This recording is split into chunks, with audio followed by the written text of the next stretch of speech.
Our SOS family all around the world, our St. Martin family. I'm your host, Mr. Bryan Barry from Strictly Business, here with my co-host, Mr. Julian Rollocks Jr. Good afternoon, good morning, wherever you are. Talk to the people. How you doing, guys? Everything is okay? This is your co-host, Julian Rollocks Jr. with Bryan Barry, and we're right here in Dutch Quarter at one of our sponsors, Easy Laundry, Pickup and Delivery. All right. Let's get a quick spin inside and let's see What's happening? what's happening.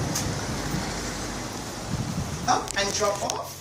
We even come to your home to pick up your laundry and drop them off. We do an excellent job. Ironing also, dry cleaning, spick and span. Beautiful, good service. Nice. Now here we can see some stuff here that that the lady works on. My clothes too. Also you can see sharp and clean by Easy Laundry. Right, let's take a look here. All she has. Okay. Now what are your opening hours? Our opening hours like 7:30 till 8 in the night. Monday to Sunday? Monday to Friday. Monday to Friday. You close Saturday and Sunday? We close on Sundays. We open on Saturdays. Okay. is it possible you could say maybe the prices you have? Well, for the shirts for dry clean, it's like $3. For the pants, $4. Dress depends on the size of the dress, like from $6 upward. Okay, what about them heavy suits and them big politicians come in? Wow. Well, it's just $9. Okay, $9. Just $9. So, you guys here, just come on, let's support the local business people, small business like we always support, Let's have a run inside.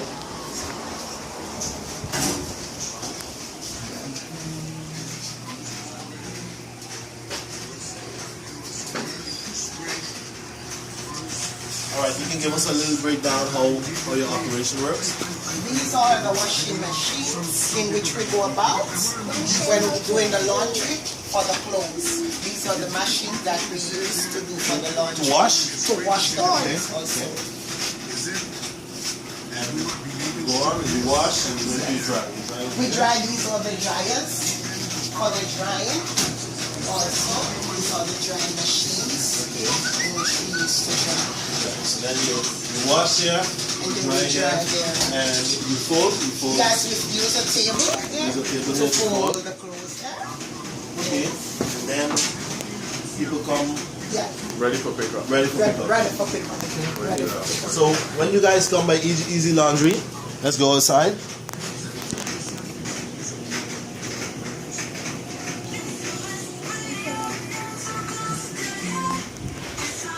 So you can come by Easy Laundry, just reach right here, and you will talk to. Today we're ready to kick off the program, but in the studios I have a full house today. I have, of course, my co-host who's in the house with me, Mr. Julian Rollocks Jr., and also we have two special guests that's in the house. I'm going to leave Rollocks Jr. introduce them. Good afternoon, brother. How are you doing, Brian? Good morning to all the listeners on St. Martin and all over the world. We're here today with Brian.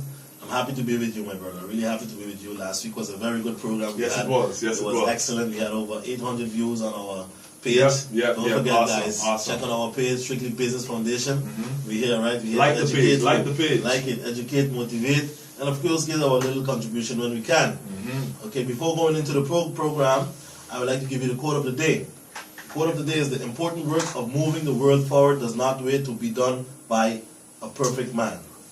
That's said by George Eliot. Great quote. Okay. We have today, of course, my father, Mr. Julian Rollocks Sr., in the studio with us. And we have a very special guest with us, who's Alicia from Norway. How are you doing, Alicia? I'm doing great, thank you. Okay. Our topic of the day is the importance of education. Okay, my father, I can tell you one thing. He was very serious about that when I was younger, Brian. And my mom also, they never joke around with education. Instill that in you. And yeah, I tell you. And I'm happy they done it because I'm here and I can manage whatever assets we have today. Yes. Mr. Julian Rollocks Sr., how are you doing today? I'm doing all right, kid. Welcome to all, and welcome to you great young great lady. I heard a lot about you, young lady, but we'll hear something later and go. Sure. Thanks for being here, guys. As you know, I'm on a passing through because I got to head back to Curacao with the formation of the government. Right now, the informator of the government is getting information from the unions, from the Council of Churches, from Chamber of Commerce, etc. So I took a break and said, well, let me come out here and take care of business, see what Junior is doing. You know, if you're keeping everything in line, and he's doing a good job, definitely doing a good job. He's a top singer. And besides that, you know, come here and join you for a little bit, Brian. Appreciate it. Been watching you from a distance, and you, Melvin, and Junior have been doing a wonderful job. Last program, 800 views. That's remarkable. Congratulations, guys. You know, Thank you. again, as I said, I'm in a little pass through. I'm running off to Dominica this week. Wow. Okay. Okay. We're going to my Creole Festival. You know. Island hopping. Well, when you reach a young fellow like me, when you reach my young age, you better get around. Yes. Yes. You better get around while you can. So I'm going to. I do that every so often. I go to Dominica every so often. It's a great, great festival. But before going any further, Brian, I want to stop a quick minute and extend my condolences to the captain. He lost a brother this morning in 30, Gilbert. Yeah. Yeah, very, very good buddy of mine. It's good to see him. A very long and tedious way to his passing. You know, he had lost his vision for the last years. Wow. Yeah, the diabetes, his kidneys, he has lost part or whole part of the whole leg. A very difficult last couple of years. Can you imagine? Yeah, very, very, very hard. Only to inspire us here to do even more on health information. Absolutely. And, absolutely. Especially diabetes and hypertension and cancer, which is, Brian, I don't want to call it a program, but it's eating up this community. I want to reach out and also give my condolences to Michael Peters Jr. and his family. His father was a firefighter. When my brother was ill in Bogota, Michael Peters Sr. was also in Bogota ill, along with a lady from Scandinavia. And all of these folks, All cancer. all of them have cancer. My brother was skin cancer. Crazy. It's something that we have to pay keen attention to. Sure. And all I can say to the public is take care of your health, try to limit your stress level, and watch what you're eating. That's all we can say now. And return the program back to you, good people. Thank you. But before I do that, y'all doing a fantastic job. Keep it. Appreciate it. Appreciate it. Thank you. We appreciate it because the young folks need a chance nowadays, right? The young folks need a chance to come forward and step up to the plate. Going into the program, Alicia, before going into the program, the topic of today is the importance of education. First thing I would like to ask you before going into more questions, when you see your life when you was younger, like when you started going to school, and today you're how old? 27 years. What do you think improved your life? I think serving God, but I think mainly the experiences I had from primary school all the way up to high school, even now, definitely have shaped me into becoming the person that I am today. The struggles especially I had. Okay. So basically God, of course, at first, and education. Definitely. Okay. Now, you can tell the public who you are, what you're doing, this morning, and you know, a little bit of your Who is background. Alicia? Who is Alicia? You know, we want to hear. Okay. I'm from Vegas, Itasca City, where the Prime Minister of Dominica is from. Got to hear that Senior Rollocks is going to Dominica for the World Creole Music Festival. So So you like my country? of course. It's good that we could share our country. Thank you. And I'm in yours now, and you're taking very good care of me. So thank you so much. So I'm from Vegas, where the Prime Minister is from. Also, where the first Premier of Dominica is from, Olivna. And I went to the Vegas Primary School. And I am a teacher at the St. Martin Academy. Okay. I'm also a doctor. I studied in Cuba. I'm also a health coach and a chef.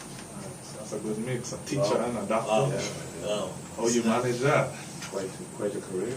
Wow. Where did you did your doctorate? In Cuba, right? Yes, I started in Cuba. Entonces hablas también muy bien. Sí, perfecto. Oh my word, sorry. Yeah. Okay, so Let me ask a quick question there, Julian. Is it like Russia that you have to spend the first 2 years learning the language? In Russia, I remember going to Russia, and I met folks in Guyana studying in Russia at the time. It was a remarkable thing. Yeah. But the first 2 years of your study, you must dedicate to learning the language. How was that in Cuba? Tell us a little something. But that's interesting. In Cuba, they gave us 1 year basically to learn the language. Of course, there are some people that pick up a bit slower. So as long as they get the language, they take that amount of time with you. But I learned it in 3 months. But 3 months you learned it? yes, Wow. majority take about 1 year to do the medical studies. If you're doing medicine and if you're doing accounting or any other thing, it's still 1 year. You say education is free in Cuba, is it true? Yes, it is free and excellent. You're talking Hands-on about even experience. up to your medical level? Medical level, specialty level, Wow. everything is free. That's remarkable. It is. and how did you switch from Dominica to Cuba? Yeah. How did that switch? How was That's the good switch? connections. I mean, or let's start from the high school. Let me from high school and then come up to Cuba. It's interesting. Okay, so from high school, I went to the Wesley High School in Dominica, in the capital, and I used to debate very well. And there was a Kiwanis debating competition where I won Best Debater. Then I was given the opportunity to represent my country as the Junior Minister of Tourism in 2007. So I got to travel a bit in Aruba and Okay. other countries. And after that, I continued debating even at State College. And being a good debater and a good public speaker, I really got to represent the country in a lot of different occasions. After that, I was given the opportunity to have a scholarship to go to Cuba Okay. Oh, okay. From Dominica. from Dominica.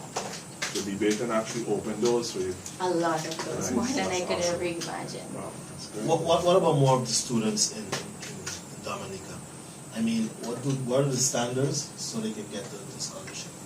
Definitely, you have to excel academically, your behavior, and you have to do a lot of community work. So it's not only academics. You have to be involved in the community, especially with youth work or with the older folks. You have to be genuine Giving back. about that as well. Yes, and I did a lot of community involvement, so that brought me through.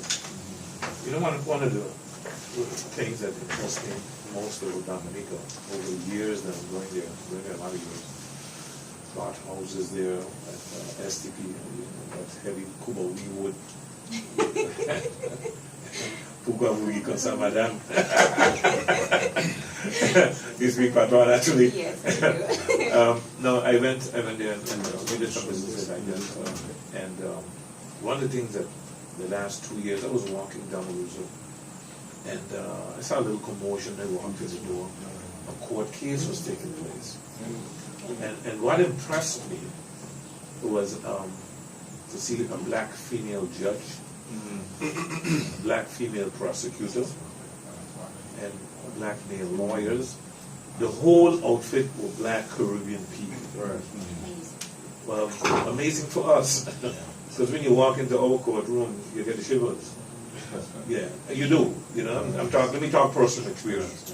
Because we have a few black lawyers now, very scattered, very few and far in between. The judge is white European, the prosecutor is white European, etc. And sometimes you're standing there and ask yourself, how could I get justice? Knowing the colonial background of these things. So, to go back to the Dominica situation, it's something that, you see, the thing is, children look at role models. I don't have to tell you that, as a teacher. And children want to be like the people they see. See?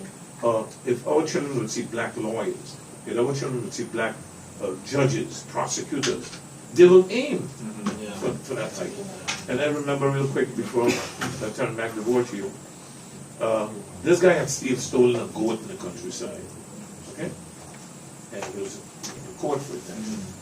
And I think the judge, the lady judge, a serious woman, I think she gave him 2 years in jail. Okay? So he started giggling and something. He made a funny sound. So the honorable judge turned to him and asked him, If you would want me to double it, I could please you. You know? But it shows because sometimes it is said we can't meet our judgment in our island. Right. We can do it, and we can do it perfect. Definitely. Most definitely. That brings the question, who was your role model then growing up? Yeah. Who did you look at? I had a lot of role models. Okay. I tend to, we all do, everybody has a negative part to them, but I tend to take out the positive out of every situation. So my dad always motivated me, even though he stopped at grade 3 in primary school, but he always motivated me to always come first in class.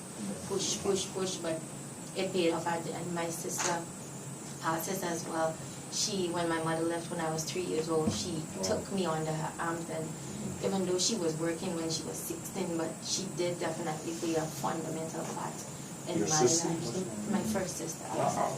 Congratulations. Thank you.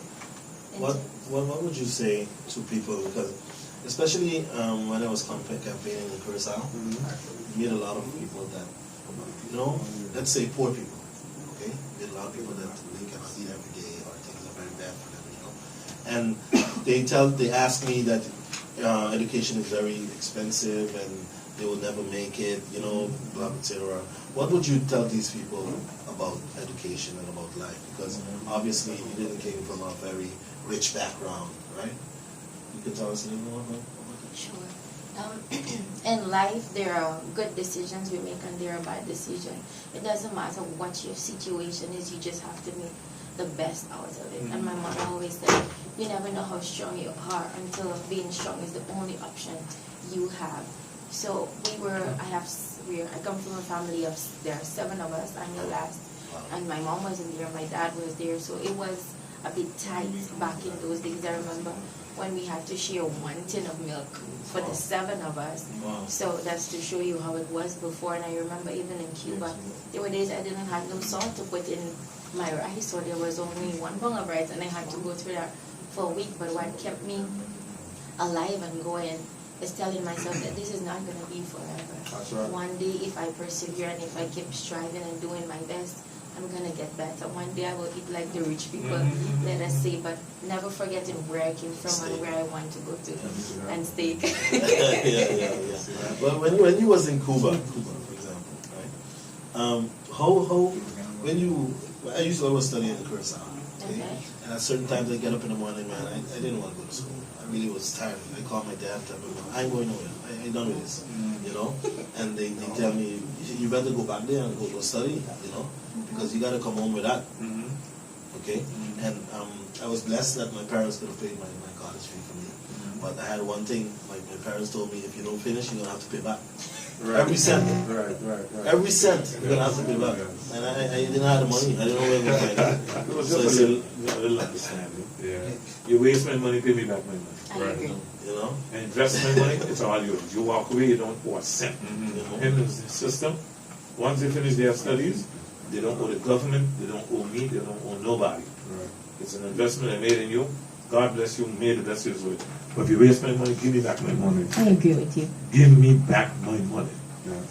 So I had to finish, and then after today, I'm very thankful, man, because I could do what I do.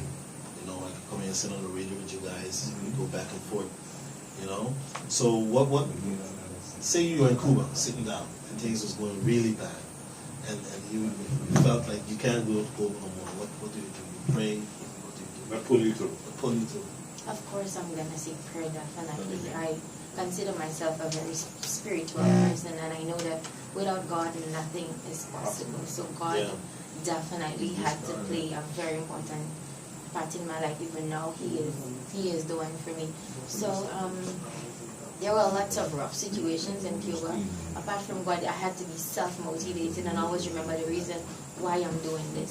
There are people in Haiti and in other third world countries that they need me. They can't afford all the medical care, the expensive medical care. So I wanted to be a missionary doctor person. Even after I became a doctor, my mother got sick and I was able to take care of her. So I always had to remember the reason I'm doing this. God is behind this, and personal motivation. Quickly though, what type of doctor are you? I'm qualified to be a general practitioner, but now my specialty is in functional medicine. In what? Functional medicine. What is that? Describe it. That is basically looking for the root cause of disease, and when we find what's causing the disease, we eliminate it so you don't have to stay on pills or prescription meds for the rest of your life. Is that a new discipline? It is very new. It is. But before we know, just like symptoms. Right. That's true. But fighting the symptoms don't take away the problem, so it's best we take away the problem and then Naturally. you get better. Real quick, I've been to Cuba myself. I was blessed with that trip. When you left Cuba? In 2014, August. 2014. Did you already started to see the change, the westernizing of Cuba at that point? Yes. You already started? Yes, definitely. It was one of the mistakes I made. I used to take my children out to Orlando and Miami and all over the world, Las Vegas, and I never took my kids to Cuba, and I would want to use the opportunity, Brian. Take your kids to Cuba, take your folks visit Cuba. It's a unique experience. What do you say? It is. I totally agree. I miss Cuba every day. And the experiences I had there, I don't think if I had gone to the States, because I did have opportunities to go to the States or the UK based on my grades, but I would not trade nothing but to go back to Cuba. Right. Because despite the limitations they have with the embargo with the United States and all of that, as a doctor I got hands-on experience, and it was a society of equality. But it is a society of equality. Nobody is higher than the other. Everybody gets the same pay, so you have no reason to be jealous. The crime rate is basically no crime rate. There's like zero. The rate of mortality when babies are born, it's like zero. So they do their best to make sure that you're well taken care of, especially as a foreigner. So I love Cuba. The people are humble. They're unique. It's an awesome experience. It's wonderful. You know, usually people from, let's for example, here are Curacao or Holland, and they cannot deal with change. How was the change for you? Like from Dominica to Cuba? I mean, the first year. How did you tackle that? The transition. It was a shock, honestly, because I left Dominica on the 8th of April, and I arrived in Cuba on the 9th.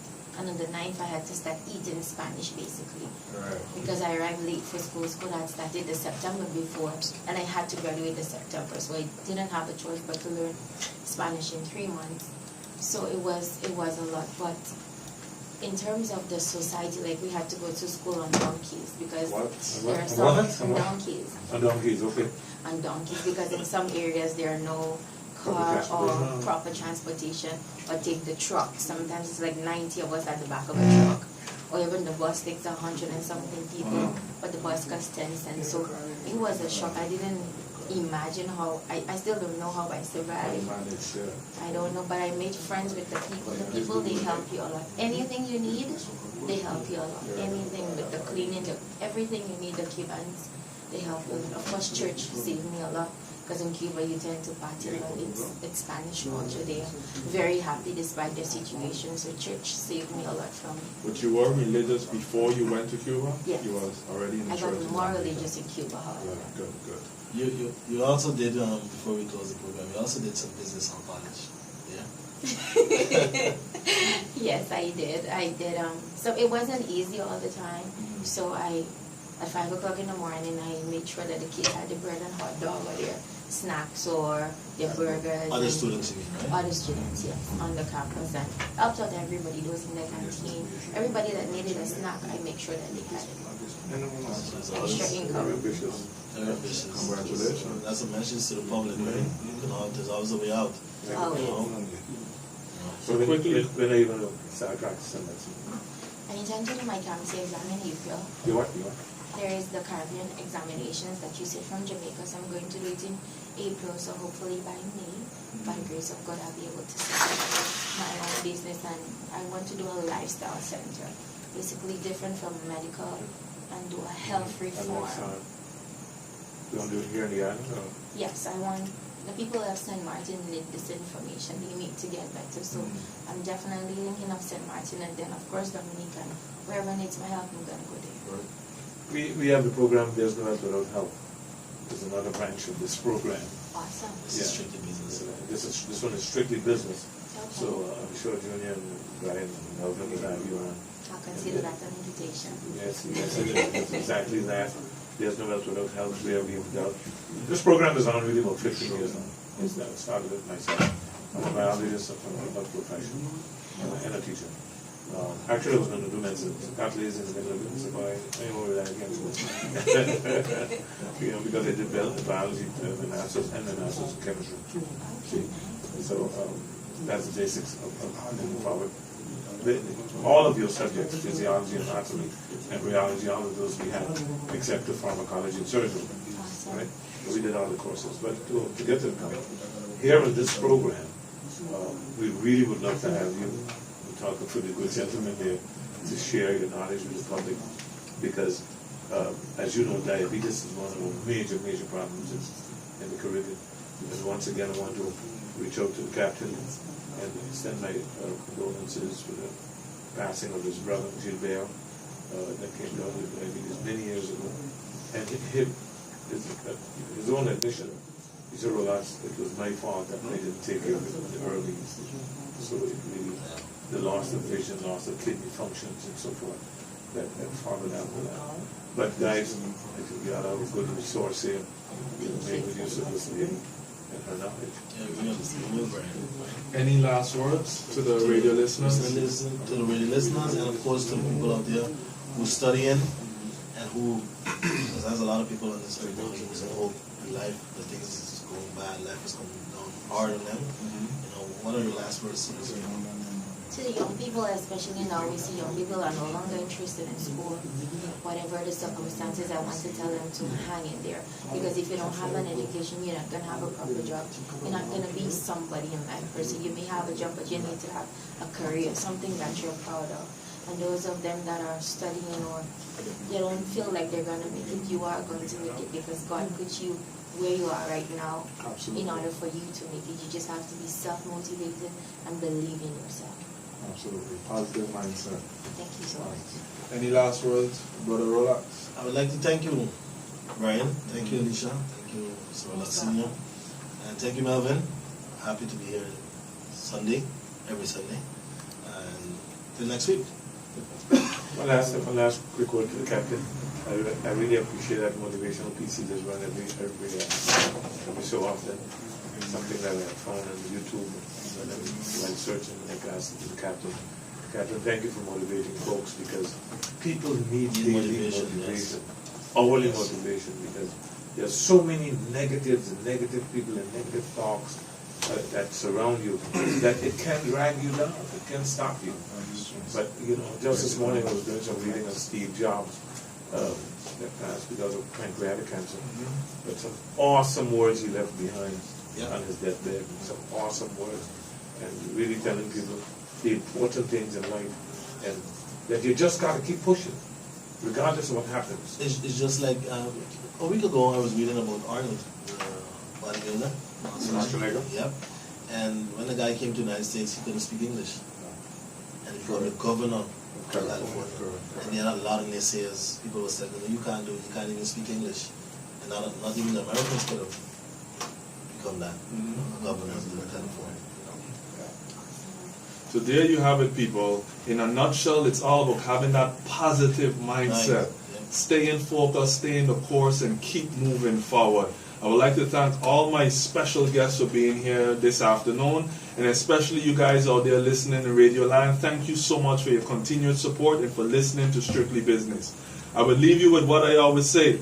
Life is all about choices, so be careful what you choose and who you choose, because time waits on no one. Till next time, Strictly Business. Take care.